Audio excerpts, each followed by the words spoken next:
Bonjour Jonathan Ayache, bienvenue. Vous êtes donc le directeur du développement de Capman. On va parler transformation énergétique. D'abord, il faut nous présenter Capman, c'est quoi ? Bonjour Thomas. Alors Capman, c'est une société de gestion nordique qui est basée en Finlande, qui a à peu près 30 ans d'existence, et elle est spécialisée dans les marchés privés. Donc elle investit en private equity, en infrastructure et en immobilier, principalement dans les marchés nordiques. Ouais, alors il y a un bon exemple récent des investissements que vous réalisez, c'est le projet Skarta Energy. Alors déjà, c'est quoi Skarta Energy ? Alors Skarta, c'est le premier investissement que nous avons fait dans notre nouveau fonds d'infrastructure nordique. Donc c'est un projet de développement de panneaux solaires en Finlande. Alors ça peut sembler un peu contre-intuitif, parce qu'on se dit dans les pays nordiques, il n'y a pas énormément de soleil. Mais sur les côtes sud en fait, des pays nordiques, vous avez des niveaux d'ensoleillement qui sont comparables à l'Allemagne. Et pour autant, ils n'utilisent que 0,5% de leur énergie qui vient du solaire, alors qu'en Allemagne, c'est à peu près 10% du mix énergétique. Donc il y a un gros potentiel de croissance là-bas. Donc nous, ce qu'on a fait, c'est qu'on a créé une joint venture avec une société qui développe ces panneaux solaires. Et avec elle, sur les 5 années à venir, on va développer pour à peu près 500 mégawatts d'énergie solaire, ce qui correspond à l'électricité pour 20 000 foyers environ. C'est une nouvelle entreprise qui se crée ou c'est une entreprise existante que vous aidez à se transformer ? C'est ça, c'est une joint venture que nous faisons avec une société existante. Et donc du coup, nous faisons une injection de capital pour les aider à développer des projets de plus grande envergure. Donc un vrai projet de transformation énergétique, on est vraiment au cœur de ces enjeux. Quelques chiffres clés concernant Capman, effectif de 200 salariés et actifs sous gestion proche des 5 milliards d'euros, 4 milliards 9 d'euros. Donc spécialiste du nord de l'Europe, on l'a compris. C'est une région... alors j'avoue que je connais assez mal les pays du nord de l'Europe. Est-ce que déjà, en termes d'investissement, c'est une région qui intéresse de plus en plus les investisseurs ? Alors oui, c'est une région intéressante pour plusieurs raisons. D'abord, en termes macroéconomiques, c'est des régions assez stables politiquement, qui ont une croissance plutôt stable et soutenue depuis les 30 dernières années au moins. C'est des régions qui sont très interconnectées entre elles, donc ça on le voit avec la crise énergétique récente. Par exemple, quand la Finlande a vu ses importations de gaz s'arrêter, la Suède a pu remplacer quasiment en une journée le manque énergétique. Donc c'est une sorte de région qui est donc très interconnectée, qui fonctionne bien. Il y a beaucoup d'opportunités d'investissement. Alors ces marchés sont déjà très couverts par des investisseurs étrangers.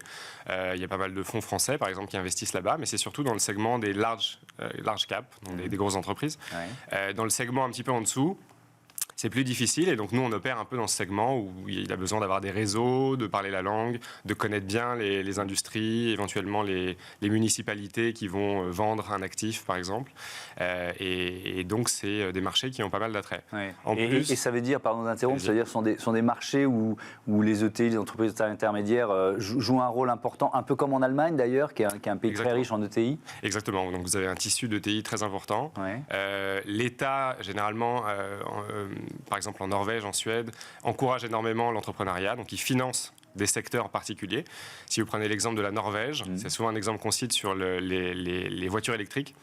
La Norvège a donné énormément de subventions, de baisses d'impôts pour inciter les gens à passer à l'électrique et à l'hybride. Et donc maintenant, on a un taux de couverture absolument exemplaire en Europe. Est-ce que ça veut dire que ce sont des États qui sont plus volontaristes et depuis plus longtemps sur ces objectifs de transformation énergétique que les pays du sud de l'Europe ou même que la France ? Oui, alors je dirais que ce qui est intéressant, c'est qu'on a une sorte de mélange entre un État qui est très présent, très volontariste, des structures assez décentralisées, donc les régions ont aussi pas mal d'autonomie, puisque comme vous imaginez, c'est des pays très grands, la densité de population est faible, donc au nord de la Finlande et à Stockholm, c'est vraiment des manières de fonctionner différentes.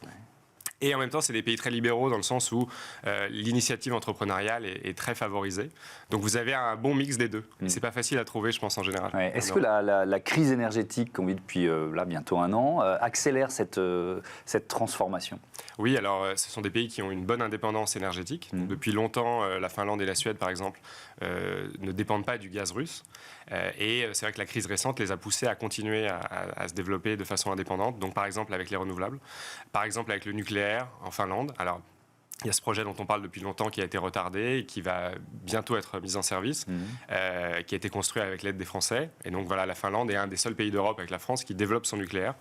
Et ça joue toujours dans ce thème d'indépendance énergétique et d'innovation qu'on peut constater ailleurs. On parlait de l'intérêt des investisseurs. Quels sont les secteurs les plus porteurs aujourd'hui? Alors les secteurs les plus porteurs et ceux que nous regardons en particulier, ce sont les transports, tout ce qui est tech également. Donc vous avez beaucoup de centres de données qui sont basés dans les pays nordiques. Pour une raison évidente, c'est que vous avez des sources d'énergie très constantes, par exemple avec tout ce qui est géothermal, énergie hydraulique, et c'est des pays froids. Donc évidemment, c'est des infrastructures qui ont besoin de froid, qui sont potentiellement en surchauffe. Donc on dépose moins d'énergie pour les climatiser. Hein. Exactement, c'est juste. Donc Google, par exemple, a ouvert récemment des gros centres de données là-bas. Le transport, nous on le regarde, j'en ai déjà parlé sur l'électrification du transport. On avait une société de ferry où on électrifiait la flotte des ferries. On avait lancé un ferry à l'hydrogène également, donc il y a pas mal d'innovations là-dedans. Et donc dans la tech également, hein, c'est des pays qui sont assez avancés dans la tech. Alors on connaît des grosses sociétés du secteur qui existent depuis longtemps, mais il y a aussi un tissu de small cap intéressant dans la tech. Le levier de la transformation écologique, on va être large dans ces secteurs, c'est d'abord l'innovation, c'est une évidence de dire ça? Ou c'est peut-être le volontarisme des dirigeants? Comment vous évaluez ça?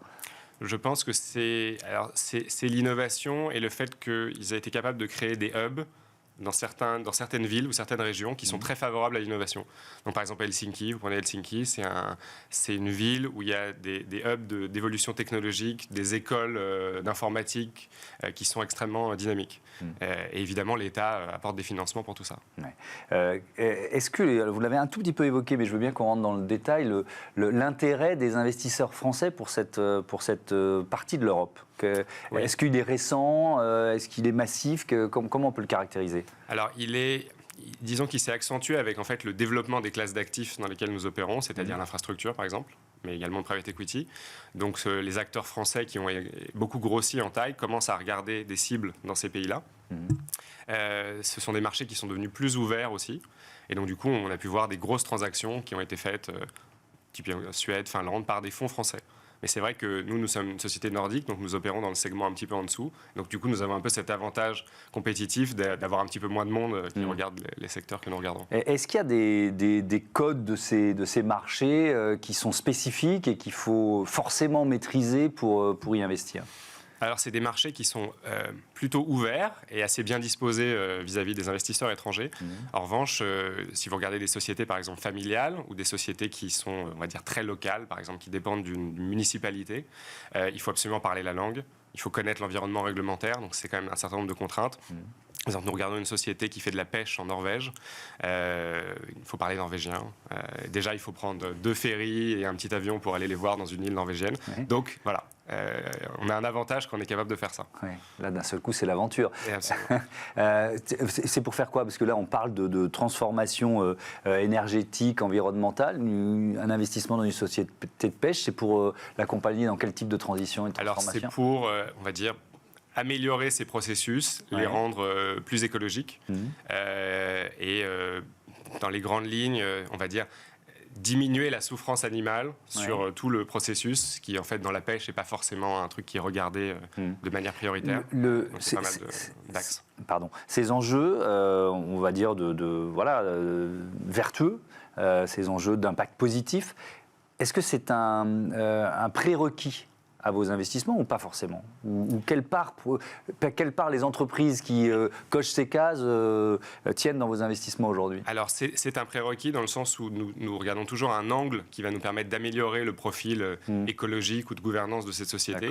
Pour autant, nous achetons des sociétés qui, à la base, potentiellement ont des dysfonctionnements et du coup nous voulons les améliorer, ce qui fait que nous ne regardons pas des sociétés qui sont, on va dire, exemplaires, parce qu'on pense qu'il y a moins de leviers d'action. Par exemple, on a acheté une société qui opère des autobus en Finlande. En termes de sécurité, il y avait énormément de choses à améliorer, de sécurité de l'opération et également électrifier la flotte, etc. Donc il y a toujours plusieurs axes. Il vaut mieux les acheter à un stade où on n'a pas commencé la transformation. C'est là que c'est plus intéressant. Alors ce qui est intéressant, c'est qu'on voit que la finance à impact, elle se développe à rythme très rapide. Tout le monde cherche des projets, des entreprises à accompagner. Est-ce que c'est un risque ? Est-ce que ça rend un peu moins regardant, un peu moins précautionneux? Alors c'est un risque. on va dire que c'est un risque que, en fait, comme tout le monde cherche la même chose, on n'arrive plus à différencier ce qui est vraiment impact ou pas. Effectivement, je pense que c'est ensuite une question des contraintes d'investissement qu'on s'impose et en fait vraiment, on va dire, les marqueurs qui vous permettent de juger si vous avez réussi à opérer cette transformation. Les choses que je vous citais il y a un instant sur les bus, sur les ferries, sur les centres de données, on a énormément d'axes à regarder et on peut évaluer les résultats de notre action. Et donc, du coup, on peut vraiment dire, est-ce qu'il y a un impact ou pas? Est-ce que c'est de l'impact? Voilà. Merci beaucoup, merci Jonathan Ayache, à bientôt sur Bismart. C'est l'heure de notre débat, on parle de l'agencement, de l'aménagement des surfaces de vente.